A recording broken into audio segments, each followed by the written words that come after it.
اور جب بدر کے بہت سارے کافروں کو قتل کیا تو حضور نے فرمایا حمزہ، زمین پہ آپ کا نام حمزہ ہے اور آسمانوں میں کیا ہے پتہ ہے؟ کہ حضور نہیں، فرمایا آسمانوں میں نام ہے اسد اللہ و رسول، اسد اللہ ہے، خدا کے بھی شیر ہو، مصطفیٰ کے بھی شیر ہو۔ حضرت امیر حمزہ رضی اللہ تعالیٰ عنہ اب 1 سال کے بعد بدر کی جنگ کو 1 سال ہوا تو چھوٹی عید کے فوراً بعد شوال کے مہینے میں، یہ کون سا مہینہ ہے؟ یہ ماشاءاللہ شوال کے مہینے میں مکے کے کافر تیاری کر کے آئے۔ پہلے 1000 کا لشکر تھا، اب 3000 کا لشکر تیاری کر کے آئے۔ نبی کریم صلی اللہ تعالی علیہ وسلم نے مسلمانوں سے مشورہ فرمایا عزت افزائی کے لیے کہ بتاؤ کیا کرنا ہے۔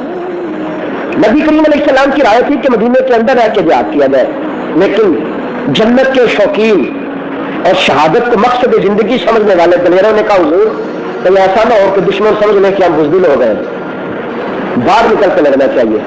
حضور نے فرمایا حمزہ آپ کی کیا رائے ہے؟ تو حضرت امیر حمزہ رضی اللہ تعالیٰ عنہ کہنے لگے یا رسول اللہ میں نے تو قسم کھا لی ہے، حضور میں نے تو کس بات کی؟ کہ حضور قسم کھائی ہے جب تک باہر نکل کے کافروں کو مار نہیں دیتا اتنی دیر تک کھانا نہیں کھانا، ایک کافر جب تک میری تلوار سے قتل نہیں ہوتا تب تک میں نے کھانا ہی نہیں۔ چلو ٹھیک ہے، حضور نکلے 1000 کا لشکر لے کر، کتنا لشکر ہے؟ 1000 کا لشکر تھا تو 300 منافق شامل تھے اس میں۔ جب پتہ چلا نا منافقوں کو احد کے قریب جا کے لڑنا ہے، یہ تو گئے تھے نا بدر کے چاہ میں کمال ہاتھ آئے گا بڑی جلدی کافر بھاگ جائیں گے، جب پتہ چلا نا وہ بڑی پیاری شعار ہے، ہو سکتا ہے نقصان اٹھانا پڑے، تو 300 منافق واپس آ گیا۔ کتنے بچ گئے؟ تو منافقوں کی تعداد اس دور میں کتنی تھی؟ تو فیصد کتنے بنے؟ یہ منافقوں کا پوچھ رہا ہوں، 30% کون تھے؟ بولے تو صحیح ہے۔ یہ میں آپ کو معتبر حدیث عرض کر رہا ہوں، کتنے منافق تھے؟ مسلمان کتنے؟ ابھی چنگا بھلا کلمہ پڑھتا ہے، چنگا بھلا مسیطے جانا ہے، چنگا بھلا مدرسہ بنایا تو موجود جانے تو مگر نماز نہیں ہوتی شدائی، اور حالانکہ کتنے فیصد ہے؟ جی حالانکہ پھر بھی نہیں مننا، مجھے پتا ہے، ہمیں میں جن مرضی دلیل دے رہا، کتنے فیصد ہے اس دور میں؟ تو آج 3% آج بھی منو نا، پنجاب زیادہ نے آج کتنے میں؟ بولے تو صحیح، تو پھر میں پیچھے نکلا ہو گئے، مجھے پتا بھی ہو گئے جو جواب 19% دینا کہ باہر جا کے اگلا ویکشن ہے، پھر بھی گل کر کے بھی سمجھے نا بات کو، کسی کے ساتھ ہماری بات سانجھی نہیں، لیکن جو بات ہے بہرحال وہ ہے۔ کتنے تھے اس دور میں جو آئے تھے ساتھ تلواریں لے کے، داڑیاں بھی ہوں گی، نمازیں بھی ہوں گی، سارا کچھ تھا نا، تو وہ جب تک آئے لیکن ساتھ چلے۔ آج بھی فلسطین پہ حملہ ہو رہا ہے، بچے کٹ رہے ہیں، مر رہے ہیں، اقوام متحدہ کا ترجمان جو مسلم نہیں، فلسطینی نہیں، لیکن مسلمانوں کا حال بتاتے ہوئے وہ کافر بھی رو پڑا ہے، لیکن جن کا بارڈر فلسطین کے ساتھ ہے اور جو بہت بڑے توحید پرست ہیں، نبی پاک صلی اللہ علیہ وسلم کے روزے کی طرح منہ کرنا ان کے نزدیک کفر اور شرک ہے، ان کی آنکھوں میں کوئی آنسو نہیں آیا۔ ان کو ایران اور دیگر ملکوں نے کہا ہمیں جگہ دو، ہمیں رستہ دو، ہم فلسطین کو اصلاح دیں، لیکن وہ کہتے ہیں تمہیں رستہ دے دیا تو تم یہاں بیٹھ جاؤ گے آ کے، مجھے بتاؤ میرا سینہ چھلنی ہے، چھلنی کٹتے ہوئے بچے، مجھے بتاؤ میں اسرائیل کو مجرم قرار دوں یا جو رستے نہیں دیتے ان کو مجرم سمجھوں؟ بولے نا نہیں میں غلط ہوں تو مجھے سمجھا دے، اللہ جانتا ہے میں اپنی اصلاح کر لوں گا۔ اسرائیل اکیلا مجرم ہے جو اصلاح نہیں جانے دے رہا، فوجیں نہیں جانے دے رہا، وہ مجرم نہیں، اور جو میری اور آپ کی طرح چپ کر کے بیٹھا ہوگا وہ مجرم نہیں۔ کٹتے ہوئے بچے کھسکتے، اور کل آن دی ریکارڈ پوری دنیا کے میڈیا نے دکھایا ہے، امریکہ نے کہا ہم نے $1 کروڑ کا اسرا اسرائیل کو دے دیا ہے۔ سنیے کبھی آپ نے کوئی حکمران آپ کا بولا امریکہ کے خلاف سے، اپوزیشن کا یا حکومت کا؟ مجھے پاکستان کی سیاست سے کوئی دلچسپی نہیں اللہ کے فضل سے، اور اللہ مہربانی کرے تو کبھی ہوگی بھی نہیں انشاءاللہ، لیکن کیا حق نہیں بنتا کہ ہم کو ان کے سفیر کو بلا کے جا دوڑ جا؟ تو مسلمانوں کو کتنا اسلحہ دیا؟ 1 کروڑ، اور یہ سارے میڈیا نے بتایا، مسلم نان مسلم سب نے، اور مصدقہ ان کی رپورٹ ہے اپنی، کس سے گلا کرے؟